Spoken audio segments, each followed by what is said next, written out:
The very idea of dominating the natural world stems from the domination of human by human.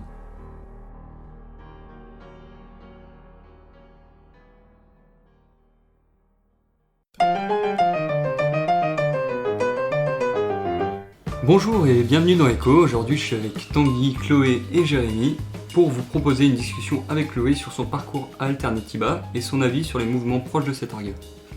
Alors Chloé, est-ce que tu peux nous parler un peu de ton parcours ? Oui, bonjour. Donc moi, j'aime bien me situer, je trouve que c'est important que chacun se situe, qu'on sache d'où on part. J'ai été élevée par des parents qui étaient militants syndicaux et une mère féministe. Ils me parlaient un peu d'écologie, mais c'était pas ce dont on parlait le plus à la maison. Et comme beaucoup de gens, je suis déterminée et j'ai un grand parcours de militante syndicale. Et en fait, début 2015, j'ai eu envie de me pencher un peu plus sur les mouvements écolos et je suis allée dans Alternativa. Ok, d'accord. Et quelle a été ton implication dans cette organisation ? Alors, quand je suis arrivée, c'était au tout début dans le Rhône. Alternativa Rhône a été créée en octobre 2014 et moi je suis arrivée début 2015. Et l'objectif premier des Alternativa était de faire ce qu'ils appelaient des villages des alternatives. Donc le but était de réunir pendant 2 ou 3 jours à un endroit donné toutes les associations, structures, collectifs, syndicats qui, d'une manière ou d'une autre, participaient au changement, à modifier le changement climatique, à lutter contre le changement climatique. Et en fait, j'ai été attirée par le slogan qui était changer le système et pas le climat. Et moi, j'ai surtout retenu changer le système. Donc je me suis engagée dès début 2015 dans la construction du village qui a eu lieu. Alors il y en a eu 2 dans le Rhône, il y en a eu un à Givors en juin 2015 et un en octobre à Lyon. Et après, il y a eu celui de Montreuil en 2015 au moment de la COP 21. Donc j'ai participé à ces 3, ce qu'on appelle des villages. Voilà. Ensuite, j'y suis restée en 2016. Et c'était un peu différent l'année 2016 parce qu'il n'y avait pas d'objectif de faire cet événement, ce rassemblement. Et c'était plutôt qu'est-ce qu'on fait après, quelle est notre raison d'être, qu'est-ce qu'on fait après d'avoir rassemblé toutes ces structures et de les avoir mis en lien en réseau. Donc à partir de ce moment-là, ça a été un peu dénaturé, ça a été un peu... Ce qui était bizarre, c'est que ce mouvement, il avait été créé pour ça, en fait, pour faire ces villages. Et une fois que le village était plus là, on était un peu perdus, genre qu'est-ce qu'on fait maintenant ? Et en fait, c'était du coup un peu le flou. En fait, je sais pas si on pourrait dire dénaturé, mais c'était... Ça a perdu son sens. Voilà, ça a perdu un peu de sens. Mais du coup, on s'est rendu compte qu'au final, on n'avait pas tellement pris le temps de se poser et de se dire mais quel est notre objectif ? Ça, c'était plutôt dans le Rhône ce qui s'est passé, sachant qu'en fait, derrière tout ça, à la base, il y a une organisation basque qui s'appelle BICI, et c'était les gens qui l'ont créé, avaient fait déjà un village des alternatives là-bas, à Bayonne, et eux, les fondateurs avaient vraiment pensé la chose de manière beaucoup plus large.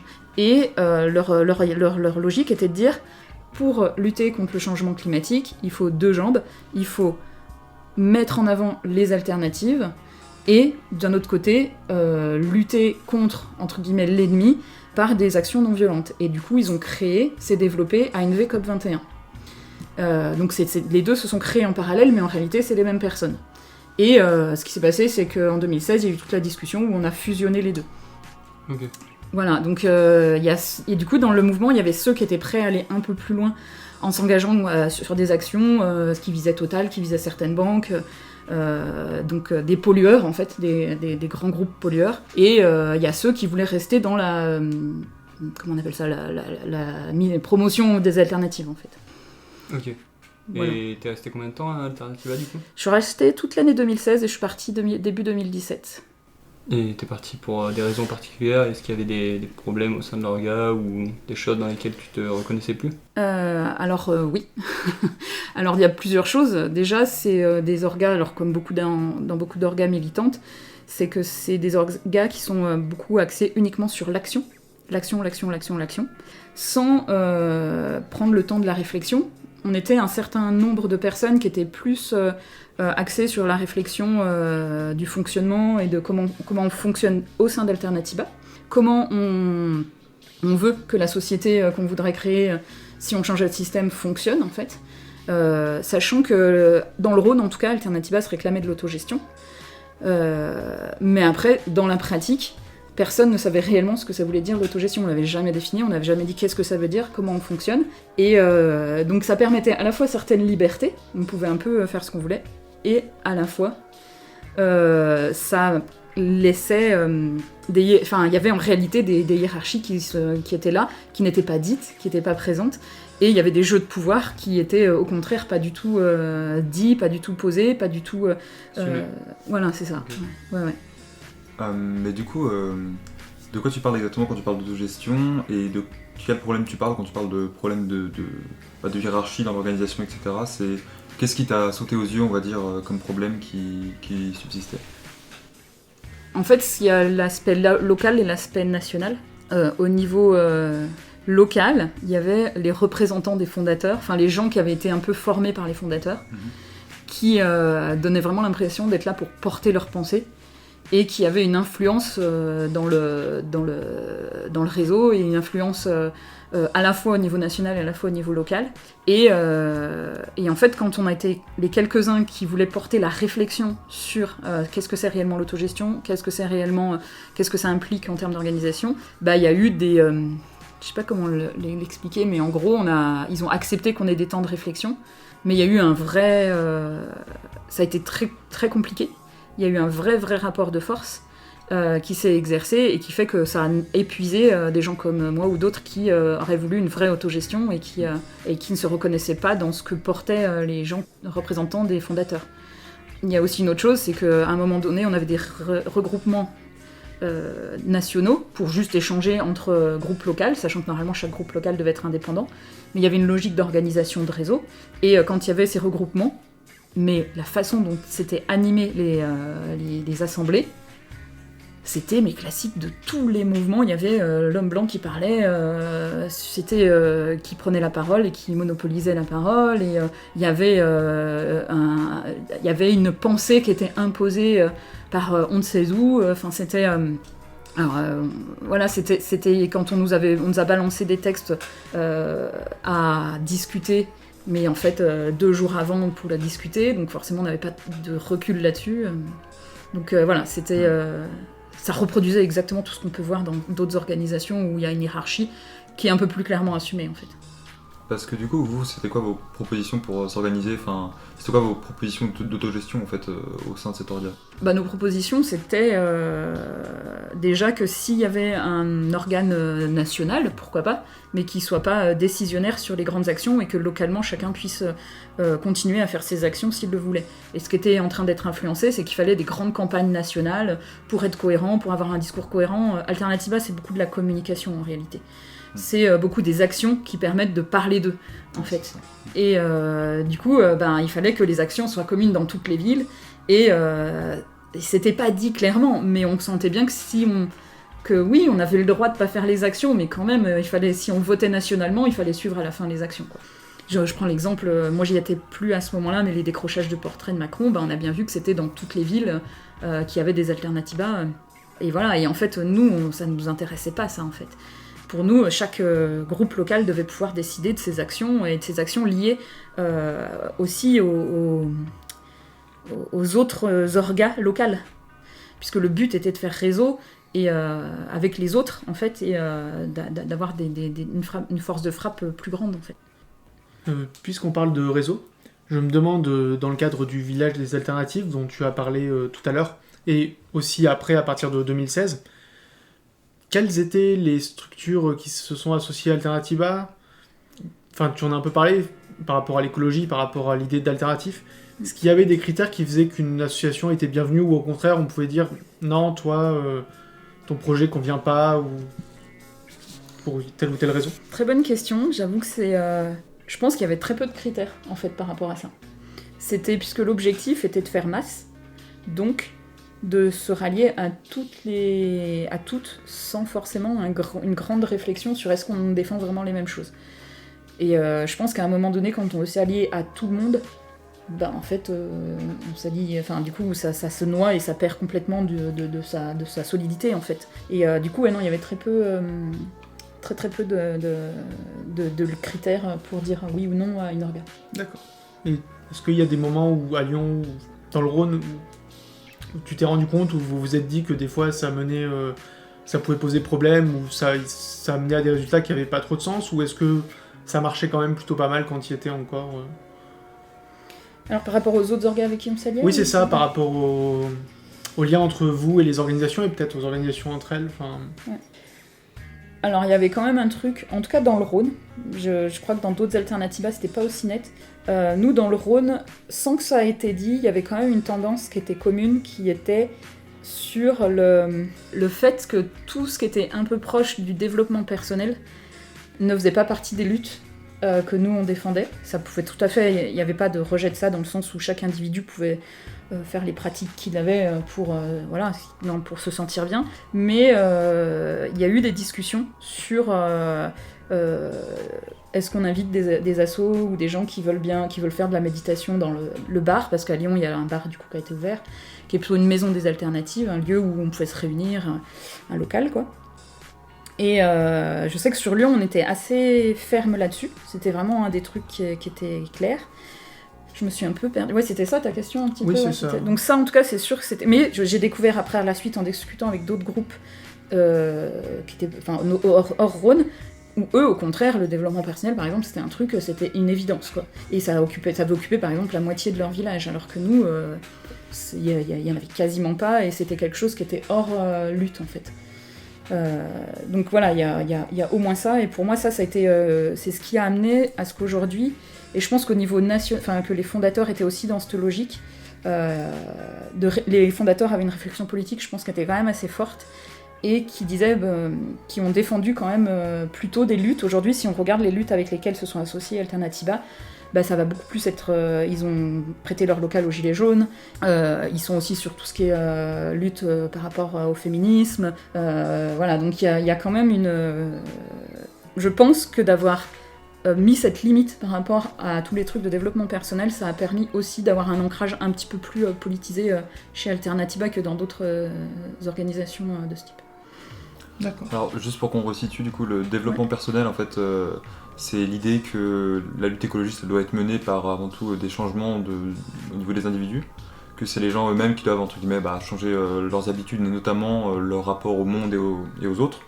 Donc c'est tout ce qui va se baser autour de philosophie orientale ou de choses comme ça, de nouvelles pratiques qu'on ne connaît pas forcément dans nos cultures et qui sont censées apporter en fait un nouveau regard sur le monde, notamment sur la nature, etc. Et c'est quelque chose qui est très présent dans les mouvements écologistes depuis quelques dizaines d'années, qui justement, on va dire, un petit peu caractérise certains mouvements écologistes plutôt que d'autres, parce que ça va dépolitiser aussi forcément la lutte, parce que on va pas mettre en avant forcément des objectifs sociaux collectifs, comme ça peut être le cas avec par exemple le village des alternatives. Ça va plutôt être autour d'ateliers communs mais qui vont avoir des conséquences que individuelles en fait, qui vont seulement vouloir changer la perception individuelle des gens en faisant de la méditation, mais qui vont pas amener à un résultat qui va vraiment être socialement important, qui va amener des choses socialement quoi. Ouais, tout à fait, ouais. Et donc du coup c'était quoi votre rapport avec cette attitude-là, et comment ça s'est fait en fait avec le reste des groupes Alternatiba qui étaient plus impliqués là-dedans justement? Alors là j'aurais un peu du mal à te répondre parce que sur les rapports avec les autres groupes, vu que justement on était quand même dans la défense de chacun fait ce qu'il veut localement, du coup on n'allait pas aller dire à ceux d'une autre ville en fait ça nous choque ce que vous faites, enfin voilà, du coup c'était un peu compliqué. Voilà, l'autogestion a aussi c'est ce genre, ça provoque aussi ce genre de choses. Et du coup, nous, en tout cas, dans le Rhône, on avait... on en discutait. En fait, il y avait quand même une discussion quand des associations venaient pour nous demander si elles pouvaient utiliser le local ou faire une intervention ou quoi que ce soit. Après, donc voilà, donc on statuait là-dessus et c'était quelque chose qui souvent allait freiner le fait qu'on accepte ou non une structure. Pour autant, ça veut pas dire qu'il n'y a pas eu des trucs de méditation ou autre dans le local, parce qu'il y avait toujours ce truc qui rattrapait, genre, on va pas quand même dire non. Mais en tout cas, c'est sûr que si, entre des gilets, je dis n'importe quoi, hein, c'est un exemple, mais entre des gilets jaunes qui allaient venir nous demander et un groupe de méditation, on allait donner la priorité à un groupe plus politisé comme les gilets jaunes, quoi. Donc je pense que c'était plus une question de priorisation, et ça, de mon souvenir, alors après, ça remonte quand même il y a 4 ans, donc je crois qu'on avait mis quand même cette priorité-là, en fait. Que s'il fallait prioriser, ce serait ça.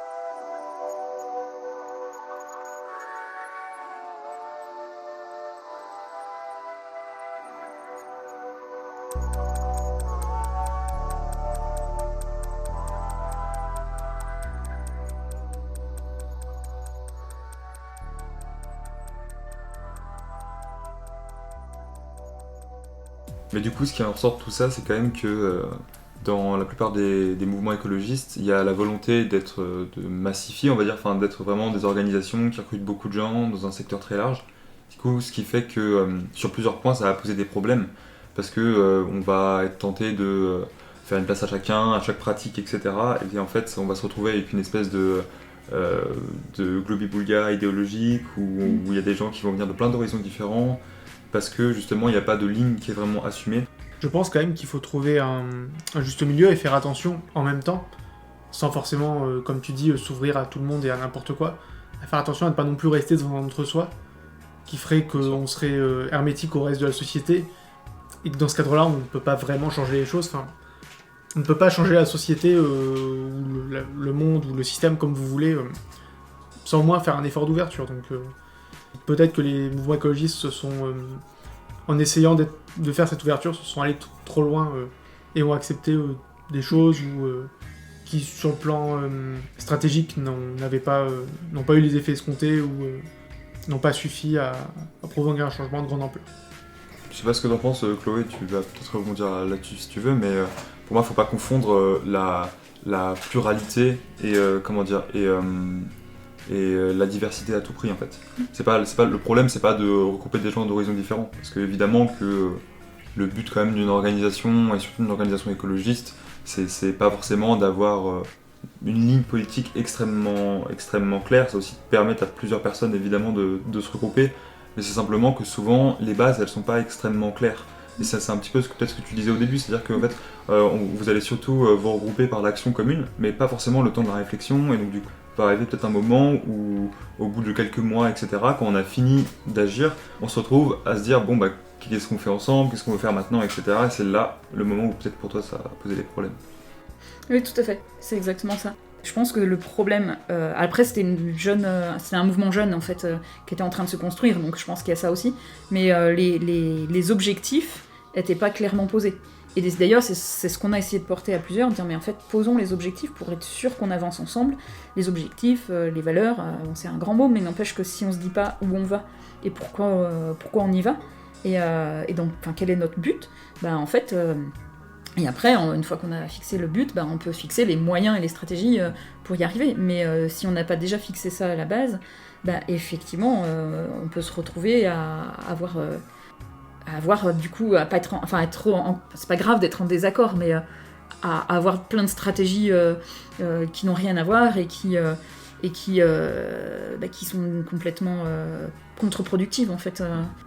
Ça revient un petit peu à ce qu'on en disait tout à l'heure sur le fait que vu qu'il n'y a pas de but clairement affiché, il va y avoir plein de stratégies différentes, et du coup ça a posé des questions qui se sont posées là ces dernières années dans les interactions, on va dire, des mouvements écologistes avec d'autres mouvements sociaux, qui sont la question notamment de la stratégie de la lutte, que ce soit vis-à-vis on va dire, du gouvernement, donc ça va être la question de la violence dans les actions, quel type d'action on va privilégier, etc.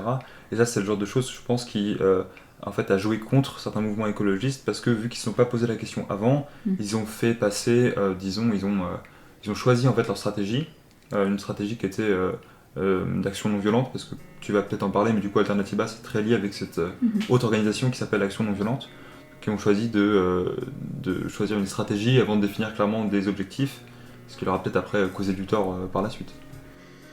je pense qu'en fait, le truc, c'est ce que je dis, c'est que je pense que dans la tête des fondateurs, c'était clair. Eux, leur objectif, il était clair.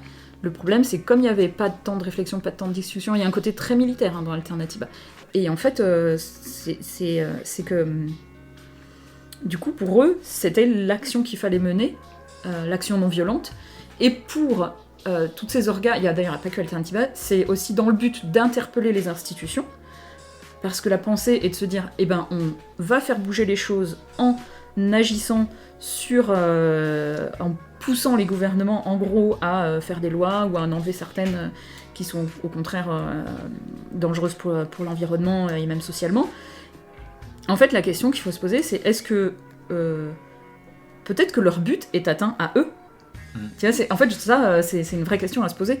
Parce que maintenant c'est un mouvement qui a quand même pris quelques années, Alternativa, moi je suis retournée sur leur site, alors c'est vrai que du coup c'est un peu particulier, parce que moi ça fait quand même 4 ans du coup que j'y suis plus, et je peux vous lire d'ailleurs leur objectif, comme ça au moins, ils ont fixé un objectif qui est assez clair, mais au moins assez flou aussi pour ne pas dire qu'on a raté.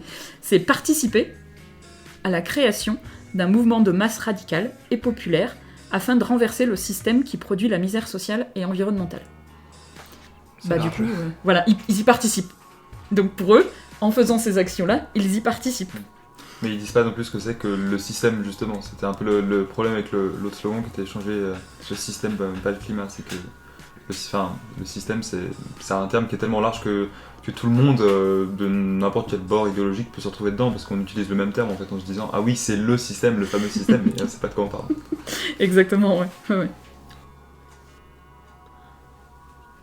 Tu parlais d'interpeller Chloé lorsque vous parliez de stratégie, ça me fait penser justement à une des actions à laquelle a participé ANV, c'est le procès du siècle, qui a été quand même assez important sur le plan symbolique. Il y a eu plus de 2 millions de signataires à la pétition, je crois. C'est une action internationale à laquelle a participé Greenpeace, des grandes structures.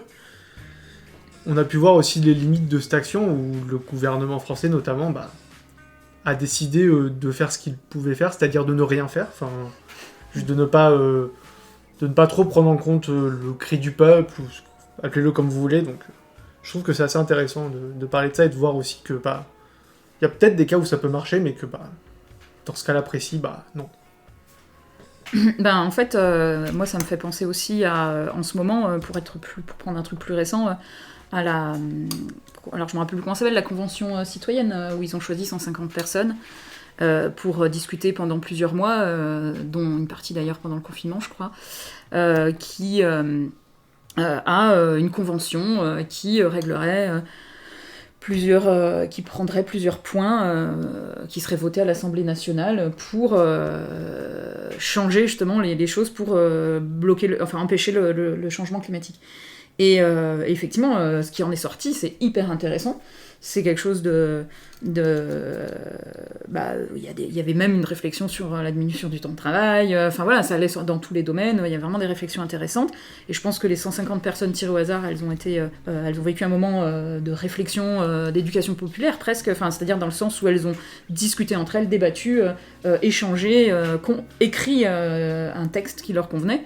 Et puis aujourd'hui, Macron leur avait dit vous pouvez faire, je la ferai passer devant l'Assemblée nationale, et puis finalement il a rayé certains trucs, il leur a fait enlever des choses. Alors j'avoue que j'ai pas suivi maintenant où ça en est, mais à ce que j'ai cru comprendre, c'est pas encore à l'Assemblée nationale, alors que ça a été pondu il y a 6 mois, quoi. Effectivement, ça a quand même ses limites. Ce qu'il y a, c'est que il y a cette question de... Mais en fait, le gouvernement qui est au pouvoir, il a une politique. Je pense que c'est un petit peu naïf que de penser qu'il n'est pas au courant de ce qui se passe. Et qu'il faudrait les interpeller pour leur dire, mais ils savent très bien ce qui se passe en fait. Emmanuel Macron peut tout à fait avoir une sensibilité à l'écologie. Et il le sait, qu'il y a la destruction de la biodiversité, qu'il y a un changement climatique. Globalement, tous ces gens-là qui ont le pouvoir le savent. Et donc forcément, si nous on met toute notre énergie dans les milieux écolos, si on met toute notre énergie sur essayer de les convaincre qu'il faut qu'ils changent leur politique et de leur demander gentiment s'ils peuvent voter une convention, c'est mettre beaucoup d'énergie, effectivement, pour peu de résultats. parce qu'ils vont pas changer du jour au lendemain en fait. Je pense qu'il faut s'enlever ça de la tête et qu'il va falloir leur arracher en fait les choses. Il faut arrêter de demander gentiment en fait. Voilà.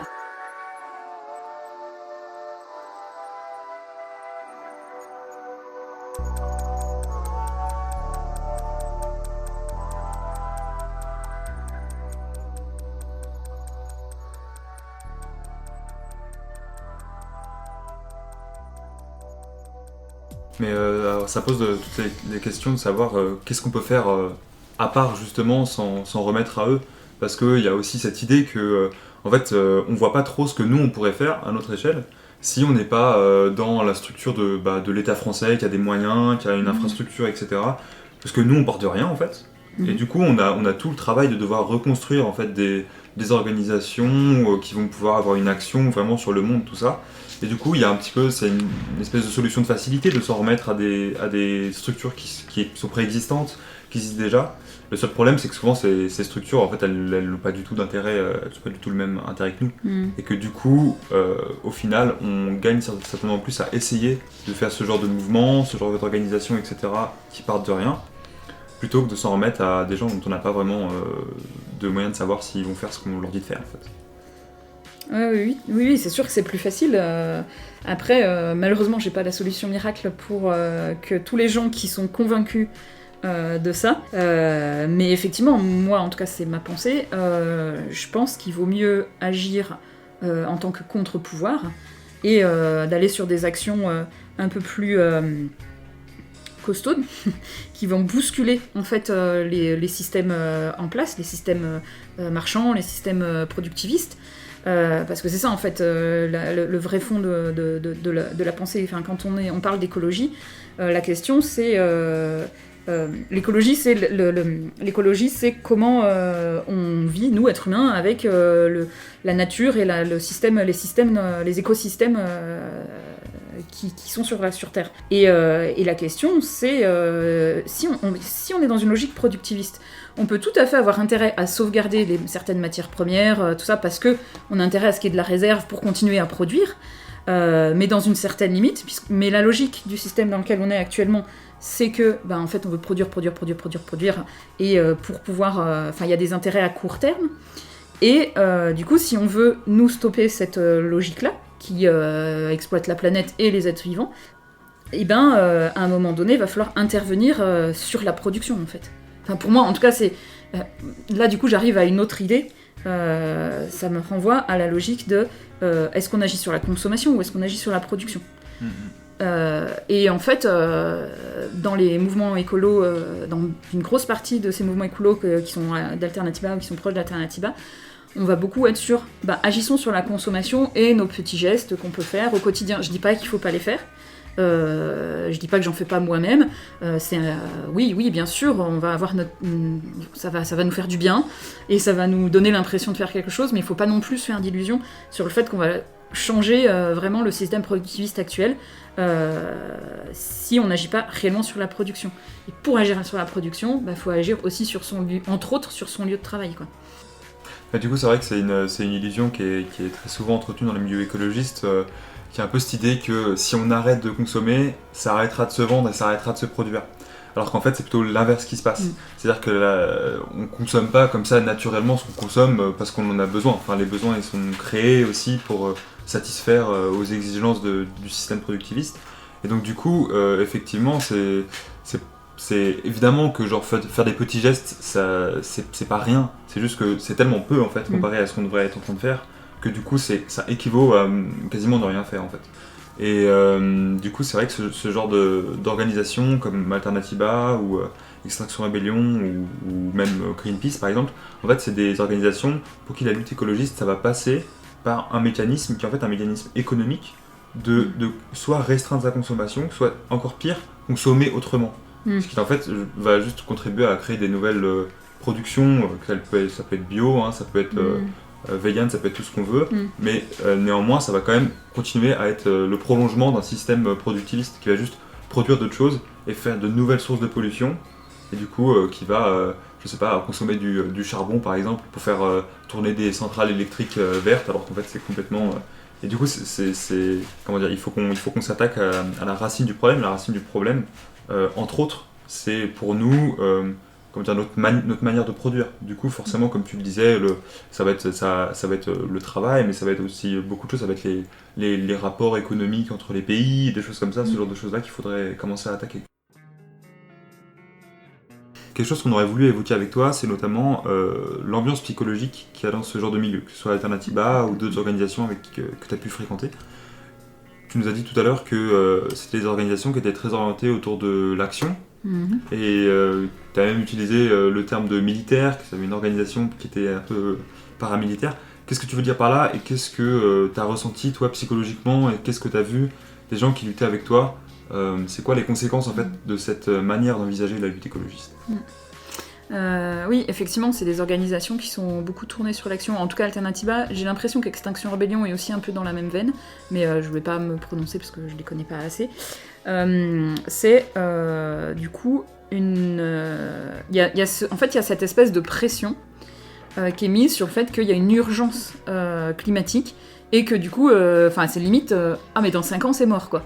Donc en fait, toi tu vis dans ce stress constant en mode oui, il faut qu'on agisse, sans réfléchir si nos actions sont réellement les bonnes et visent vraiment l'objectif qu'on veut. Mais du coup, en fait, on est dans un stade où, alors, on le retrouve dans toutes les...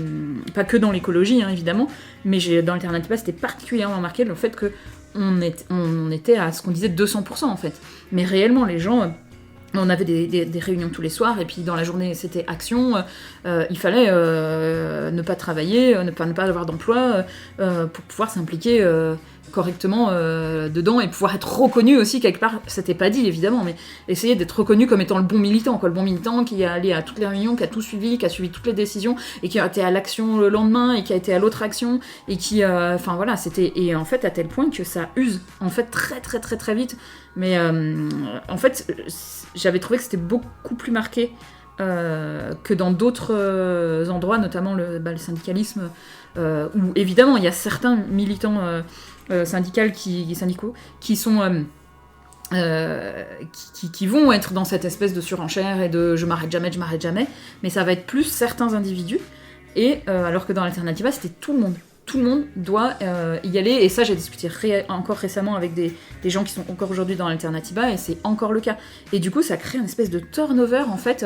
Au mieux tu restes 2 ans quoi en fait, et tu finis épuisé. Moi j'ai souvenir qu'il y avait que des copines sont revenues fin 2015 de Montreuil, au moment où il y avait la COP 21, et elles ont dit en fait on fait l'inverse de ce qu'on veut faire. C'est-à-dire qu'on prône une société où on ne serait pas tout le temps en train de travailler, où on ne serait pas tout le temps... où on se respecterait, et voilà. Et en fait, elles sont revenues épuisées. Elles disent on avait à peine le temps de manger.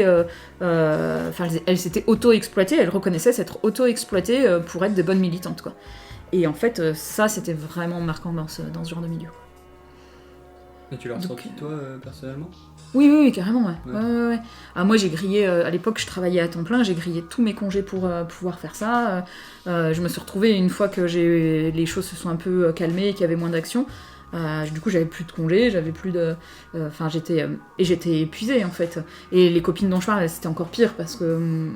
elles s'étaient impliquées encore plus. Elles s'étaient impliquées au niveau national, et au niveau national, ce qu'elles racontaient, c'était encore plus fort, en fait.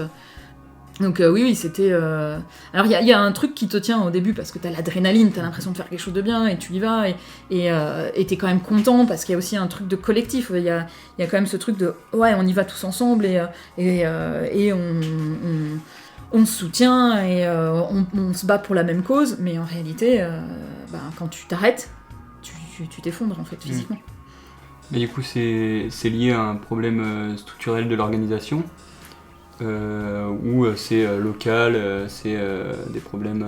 Est-ce que c'est le fonctionnement de l'organisation qui mène à ces déroutes psychologiques, entre guillemets ?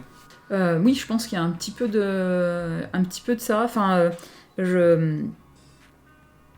C'est pas que le fonctionnement, c'est aussi ce truc de l'urgence climatique. Ce truc de on n'a pas le temps, donc il faut y aller. Du coup, on est un peu dans une espèce que... On a vraiment l'impression qu'il y a cette espèce d'échéance à court terme, moyen terme, et que du coup on n'a pas le droit de se poser, parce que sinon en gros la planète va exploser, on va tous mourir, quoi. Enfin, c'était vraiment cette idée-là, et pourtant je savais, d'un point de vue purement intellectuel, que non, c'est pas vrai, la planète va pas exploser dans 5 ans, la preuve, on est 5 ans après, elle a pas explosé, on peut discuter de son état et de l'état des gens qui y vivent, et ok, mais n'empêche que y a cette pression-là, en fait, et comme on se pose jamais pour réfléchir, et ben on prend pas le temps de se dire « Ouh, stop, qu'est-ce qu'on fait là ? En fait, on est en train de faire n'importe quoi. » Moi, c'est ça qui m'interroge un peu, c'est quand je vois en fait qu'il y a beaucoup d'organisations comme ça, non violentes, où j'ai l'impression qu'ils fonctionnent selon un mode, on va dire, entre guillemets, insurrectionnaliste. Il faut toujours monter au créneau, monter à la barricade, etc. Mais en même temps, vu qu'ils sont non violents, ça fait qu'ils s'agitent beaucoup, ça gaspille beaucoup d'énergie, mais derrière, il y a très peu de résultats, et je pense qu'en fait, c'est un peu la pire manière de faire. Parce que c'est pas le problème comment dire, d'avoir des stratégies un peu pas radicales qui est forcément le problème, c'est essayer c'est le faire en croyant que justement ça peut vraiment fonctionner, parce que si on est là pour parler, autant le faire vraiment, autant justement comme tu disais tout à l'heure, remonter à la racine des problèmes et faire une vraie stratégie. Parce que le problème de ce genre d'organisation, c'est que si, comme tu le disais, les gens ils y restent 2 ans, après c'est des gens qui vont ne plus jamais s'investir en fait. C'est-à-dire, c'est des gens ou alors qui vont vraiment être un peu traumatisés de ce genre de milieu. C'est un truc qu'on retrouve aussi dans d'autres milieux militants que le milieu écologiste, et qui en fait, je pense, c'est une très très mauvaise stratégie, parce que sur le long terme, ça veut dire que les gens, ils vont s'investir beaucoup, ne plus jamais s'investir ensuite, et du coup, ça va faire entre guillemets, des mauvais militants, parce que ça va toujours être des gens très jeunes, très neufs, qui n'ont jamais milité par avant, etc., qui vont se retrouver, qui vont avoir une très très mauvaise opinion de ce que c'est, et qui du coup, après, vont rien en retirer, en fait. Tant personnellement que dans l'organisation dans laquelle ils étaient. Alors, je saurais pas te dire qu'est-ce que... En fait, ce qui serait intéressant, c'est de savoir qu'est-ce que tous ces gens qui sont passés par ces organisations, est-ce qu'ils se sont réengagés après, est-ce qu'ils se sont réengagés dans d'autres choses, d'une autre façon. Si, moi, je suis contre... Enfin, en tout cas, par exemple, je pense pas correspondre à... Moi, pour autant, je me suis épuisée pendant 2 ans. J'ai fait une pause à un moment donné, et ça m'a obligée à me dire, à me poser toutes ces questions que tu viens de dire. C'est-à-dire, je me suis dit, ok, comment je fais pour plus m'épuiser dans les milieux militants où je suis. Mais pour moi, il y a une vraie... il était hors de question que j'arrête la lutte, c'était juste la repenser. Et aller voir dans d'autres organisations comment le faire. Du coup, après, ça c'est mon cas personnel, hein, mais est-ce qu'il faudrait savoir effectivement si tous ces gens qui ont arrêté ces organisations, est-ce qu'ils se sont réengagés derrière ? Est-ce que, certes, combien ont arrêté complètement de s'engager, ont été dégoûtés ? Ça, honnêtement, j'avoue que c'est difficile de savoir, en fait. De ceux avec qui j'ai gardé contact, et qui ont arrêté, parce qu'on a été beaucoup arrêtés au même moment, il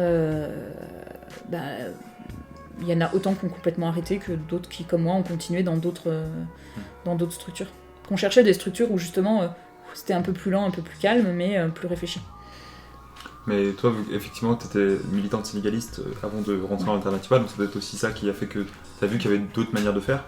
Mais moi, je pense que quand je sais pas, par exemple, on a 16 ans, 18 ans, et puis on rentre dans ce genre d'organisation, il y a aussi le truc qu'au bout d'un moment, on va tellement en avoir marre de faire du surplace, qu'on va faire, entre guillemets, l'extrême inverse, qui est de s'engager dans des groupes qui vont être beaucoup plus petits, etc., mais entre guillemets, beaucoup plus radicaux en termes de stratégie, et qui vont pas non plus prendre le temps de se poser et de réfléchir, mais qui au contraire vont faire beaucoup plus d'actions, et là ça va être cette fois des actions plus violentes, mais c'est pas forcément mieux non plus, dans le sens où, si on n'a pas pris le temps vraiment de réfléchir de manière collective à c'était quoi nos objectifs et comment on allait y arriver à moyen terme, à court terme, à long terme, et on va finir par en fait se disperser d'une manière ou d'une autre. On va viser des mauvaises choses, on va se tromper, et il y a toujours le truc de un échec dans une lutte, c'est toujours très très très difficile de s'en remettre après. Et une organisation par exemple qui échoue, ça va être très dur parce qu'il va falloir en refaire une, il va falloir faire tout le travail qu'on a déjà fait 5 ans auparavant, des fois avec les mêmes personnes, etc. Et juste on va recommencer à faire la même chose, et ça c'est un truc que moi je vois un petit peu qui j'ai l'impression va se passer dans les prochaines années avec ce genre d'organisations qui sont encore assez jeunes, mais qui au bout d'un moment vont un peu s'institutionnaliser Et en s'institutionnalisant, elles vont plus du tout attirer des personnes jeunes qui vont devoir elles-mêmes refaire leur propre type d'organisation, qui vont repasser par les mêmes étapes. Et en fait, au bout d'un moment, on n'en apprend rien en fait. C'est un peu cette chose où c'est des expériences qui des fois sont un peu faites pour rien, et c'est ça qui est un petit peu décourageant, je trouve, dans ce genre de lutte, d'organisation. Ben, je suis pas sûre d'être d'accord avec toi. Et bah oui, mais c'est pas grave. Alors c'est vrai qu'effectivement c'est principalement des jeunes qui maintenant sont... Enfin, l'écologie c'est une porte facile effectivement quand on n'a pas encore une pensée politique très aboutie. D'ailleurs les plus jeunes qui avaient une pensée politique très poussée souvent ne revenaient pas en fait. Mais effectivement ceux qui découvrent en tout cas ce que c'est que militer par ce biais-là. Moi, je pense que t'as quand même toujours des choses à apprendre. Bon, c'est peut-être mon côté positif, hein, mais t'as quand même toujours des choses à apprendre dans une orga. Oui, tu finis épuisé. Alors peut-être qu'effectivement, il va y avoir un temps où tu vas juste te poser pour devoir récupérer et faire le point de ce que t'as vécu. Mais je suis pas si... Enfin, j'en suis pas convaincue, en fait, que ça démotive, en fait. Moi, de ce que j'en ai vu et de ce que j'ai suivi des gens qui ont été dans ces orgas qui étaient plutôt jeunes, et ben j'ai vu des réflexions quand même avancées. Les gens que j'ai croisés qui sont encore qui sont dans Alternativa aujourd'hui par exemple et qui sont arrivés après moi, hein, me disent que justement eux, il y en a certains qui ont eu la présence d'esprit de dire stop, qui ont repris notre lait en disant mais non, on se pose aussi pour réfléchir et on se pose aussi pour qu'il y ait un vrai fonctionnement qui soit posé en faisant attention aux rapports de domination. Enfin, il y a quand même des gens qui ont un peu ça et qui vont pouvoir un peu bouger les choses en fait.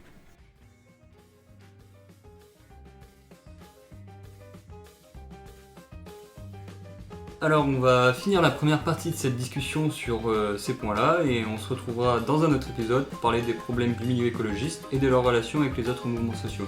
À bientôt!